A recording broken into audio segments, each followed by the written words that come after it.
কণ্ঠৰে নহয়, কথাৰেও নহয়, কলমেৰে জুবিনে প্ৰকাশ কৰিলে ভাৱ। জুবিনে প্ৰকাশ কৰিলে প্ৰতিবাদী সত্তাৰ পৰিধি। নগাঁৱৰ পৰা লামডিঙলৈ আহোঁতে হাতত কলম তুলি ল'লে জুবিন গাৰ্গে। কবিতাৰ শিৰোনাম water. So be like water, my friend. Zubeen Garg, মোৰ প্ৰতিবাদী সত্তাৰ পৰিধি তহঁতে বুজি নাপাবি। মই নদীৰ পৰা সাগৰলৈ যাব পাৰোঁ, সাগৰৰ পৰা নদীলৈ ঘূৰিও আহিব পাৰোঁ।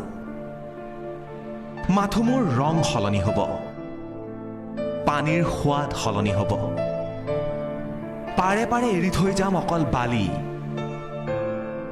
বালি আৰু বালি। বালি হ'ব হিংস্ৰ,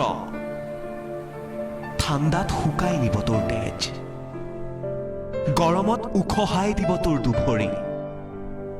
খোজ কাঢ়িব পাৰ যদি আহিবি, মই চুমা খাম তোৰ ৰক্তাক্ত দুভৰিত।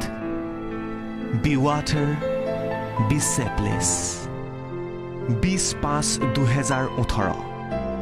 এয়াই হৈছে জুবিন গাৰ্গ। নিজৰ প্ৰতিবাদী সত্তাৰ পৰিধি এইদৰে কলমেৰে প্ৰকাশ কৰিলে জুবিন গাৰ্গে। So be like water, my friend. Bureau report, news 18 Assam north east.